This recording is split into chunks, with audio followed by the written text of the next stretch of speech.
Bike চালানো সবাই বন্ধ করে দেবো, তখন সরকার কিভাবে ট্যাক্স নেবে, কার থেকে নেবে? এত টাকা দিয়ে গাড়ি কিনে ট্যাক্স দিচ্ছি, আবার নতুন করে ট্যাক্স বসানোর কোনো মানে হয় না। আমরা মেয়েরা যাতে বাসে ঢলাঢলি করে মানুষের সাথে না কোথাও যেতে হয়, সেফ থাকি, সেজন্য আমরা মেয়েরাও এখন বাইক চালাই। মেয়ে মানুষ আমরা, আমাদের জন্য এটা অনেক বড় একটা হ্যাসেল। আমরা ট্যাক্স দিয়ে অলরেডি বাইক চালাচ্ছি, আমরা রোড পারমিট ছাড়া কেউ রোডে নামি নাই। ট্যাক্স আমরা দিব না। আপনার যুক্তি তো থাকতে হবে, কেন আমরা ট্যাক্স দিব, এটা তো যুক্তি থাকতে হবে। এখানে আমি কোনো যুক্তি দেখছি না। ট্যাক্স টোকেন আমরা অলরেডি দিয়ে এসেছি, আমরা আবার কেন দিব, এটা তো প্রশ্ন আসে না। কিন্তু একটাই কথা ভাই, আমার একটাই কথা, কোনো কথা আর বাড়াবো না। ট্যাক্স আমরা দিব না। যখন বাইকটা কিনি তখন তো ট্যাক্স টোকেন দিয়েই বাইকটা কিনে, সেখানে তো আমরা ট্যাক্স দিচ্ছি। আমরা রাস্তায় চলতেছি, এটার জন্য ট্যাক্স দিচ্ছি। তারপর হচ্ছে যখন বিদেশ থেকে একটা গাড়ি আসে, আমরা কিন্তু অনেক দামে গাড়িটা কিনি। মেয়ে মানুষ আমরা, আমাদের জন্য এটা অনেক বড় একটা হ্যাসেল। হাউসওয়াইফ বাচ্চাকে স্কুলে নিয়ে যাওয়া, নিয়ে আসা, বাজার করা, সব কিছু আমরা এটার উপরে করি, কারণ এটা দিয়ে আমাদের একটু উপকার হয়, যার জন্য আমরা এত টাকা দিয়ে গাড়ি কিনে ট্যাক্স দিচ্ছি। আবার নতুন করে ট্যাক্স বসানোর কোনো মানে হয় না।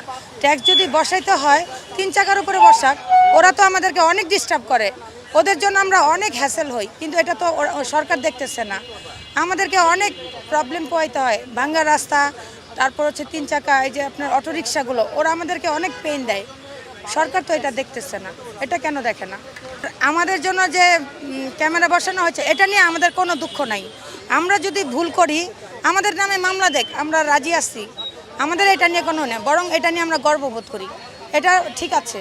কিন্তু এই যে ট্যাক্সটা আমাদের উপর যে ট্যাক্স বসানো হচ্ছে, আমরা একটা হাউসওয়াইফ, আমরা তো চাকরিজীবী না। অনেকে চাকরি করে কিন্তু অনেক কষ্ট করে 2 চাকার একটা বাইক কিনে, তার উপর যদি এক্সট্রা আমাদের উপরে এইভাবে 2 দিন পর ট্যাক্স বসানো হয়, তাহলে এটা ঠিক না। আজকে আমরা একটা মানববন্ধন করছি, সেটা হচ্ছে বাইকারদের যে অতিরিক্ত কর পাশ করার একটা করতেছে, তারা চলতেছে। আমরা চাই এটা পাশ না হোক, এটা আমাদের জন্য একটা জুলুম। কারণ আমরা ট্যাক্স দিয়ে অলরেডি বাইক চালাচ্ছি, আমরা রোড পারমিট ছাড়া কেউ রোডে নামি নাই। হ্যাঁ, আমরা এই যে বাইক কেনার সময় একটা রেজিস্ট্রেশন করি, সেখানে আমরা ট্যাক্স দিচ্ছি। তারপরে রিনিউ যখন করি তখন আমরা একটা ট্যাক্স দিচ্ছি। তো এত কিছুর পরে এক্সট্রা কর কেন, কিসের জন্য? এটা তো একটা জুলুম। অনেকে দেখা যায় আমাদের দেশে পাঠা উবার চালিয়ে হচ্ছে সংসার চালায়, তার মধ্যে অনেকে দেখা যায় কিস্তি তুলে সেই বাইকগুলো কিনে, এবং পুরা বছরে 5,000-7,000 টাকার একটা কিস্তি মাসে মাসে তাদের দিতে হয়। তো এখন যদি বছরে যেও আবার বাইক প্রতি 5-10 হাজার টাকা এরকম দিতে হয়, এটা জুলুম হয়ে গেল না? অনেকে তো 5-10 হাজার টাকা এই কিস্তির কারণে সেভিংসই করতে পারে না। দেওয়ার কি আর জায়গা নাই? অনেক বড় বড় কোম্পানিরা ট্যাক্স ফাঁকি দিচ্ছে, তা ওগুলো তো কোনো হুঁশই নাই। যত বড় বড় কোম্পানি তত ট্যাক্সেরই মানে ফাঁকি দিয়ে তারা ওটা নাই করে দেয়, যে তাদের কোনো মাথা ব্যথাই নেই। সেখানে বাইকারদের উপর এটা কেন হলো? হঠাৎ করে তেলের ক্রাইসিস, দাম বাড়া দেওয়ার পর ক্রাইসিস শেষ, এইটার যৌক্তিকতা কি? আমরা তো তখন কোনো প্রতিবাদ করি নাই, কিন্তু এখন আবার অতিরিক্ত চাপ, এটা আমরা মানতে পারবো না। আমাদের বাইকারদের জন্য এটা আসলেই জুলুম। অনেকেই অফিস টফিস যাওয়ার জন্য হচ্ছে মানে যাতায়াতের সুবিধার জন্য বাইক ইউজ করে। আমরা মেয়েরা যাতে বাসে ঢলাঢলি করে মানুষের সাথে না কোথাও যেতে হয়, সেফ থাকি, সেজন্য আমরা মেয়েরাও এখন বাইক চালাই। তো এটা তো আমরা একটু যাতে সেভিংস হয়, আমাদের বেশি খরচ না হয়, কারণ অন্যান্য পরিবহন উঠলে কিন্তু আমাদের খরচটাও বেশি হয়। বাইকে একটু তেল ভরি আমরা আমাদের গন্তব্যে পৌঁছাই দিই, খুব সহজ একটা মাধ্যম। তো এটার উপরেও যদি কর আরোপ করে আরও খরচটা বাড়ায় দেওয়া হয়, তাহলে আমরা বাইকই চালাবো না, বাইক চালানো সবাই বন্ধ করে দেবো, তখন সরকার কিভাবে ট্যাক্স নেবে, কার থেকে নেবে? শুধু সরকারি ট্যাক্স দিয়ে আমরা লাইসেন্স বা রেজিস্ট্রেশন কিছুই করি না, এক্সট্রা দালালরা অনেক টাকা খেয়ে ফেলে। আমাদের দেশে কোনো কিছুই নিয়ম মতো হয় না। তো এরপর এগুলো আসলে কিভাবে মানবে? এখন আবার অতিরিক্ত কর বাইকারদের উপরে। এখন এই যে হায়ার সিসি যখন বের হবে, তখন কি করলো? 350 সিসির উপরে হায়ার সিসি আসবে না বাংলাদেশে, এটাও বন্ধ করে দিচ্ছে। মানে সব কিছু বাইকারদের উপরে, যে আপনারা এটা করতে পারবেন না, সেটা করতে পারবেন না। এগুলো বাইকারদের সাথে কেন করা হয়? আমাদের দেশে অটো দিয়ে ভরা, তারা বলতেছে অটোকে ট্যাক্স দিবে, মানে অটো তাদেরকে ট্যাক্স দিবে, অটোকে পারমিট দিয়ে দিবে রোডে।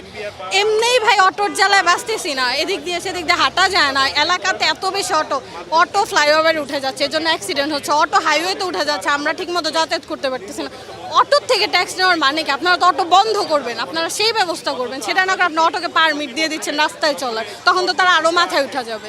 আপনারা যে কার্ড দিতেছেন, কিছু থেকে কিছু এলে কার্ড, কৃষি কার্ড, এই কার্ড, সেই কার্ড, ফ্যামিলি কার্ড, আমরা আসলে কোনো কার্ড চাই না। আমাদের লাইফে আমরা সচ্ছলতা চাই, আমরা চাই দ্রব্যমূল্যের দামটা কমে যাক, আমরা চাই একটা নিরাপদ সড়ক যেখানে অটো থাকবে না, অটো মুক্ত একটা সড়ক, রিক্সা থাকুক। আগে যেরকম চলতো এলাকা ভিত্তিক একটা শান্তি ছিল, আমরা ওই শান্তিটা আবার ফিরে চাই। আমরা সচ্ছলভাবে জীবনযাপন করতে পারি। আমরা চাচ্ছি আপনারা আমাদের কর্মসংস্থানের ব্যবস্থা করে দেন, আমরা কর্ম করে তারপর চলি। কার্ড দিয়ে আমরা কি করবো? 2000-2500 টাকার কার্ড দিয়ে কি আমাদের সংসার চলবে? এটা দিয়ে তো চলে না।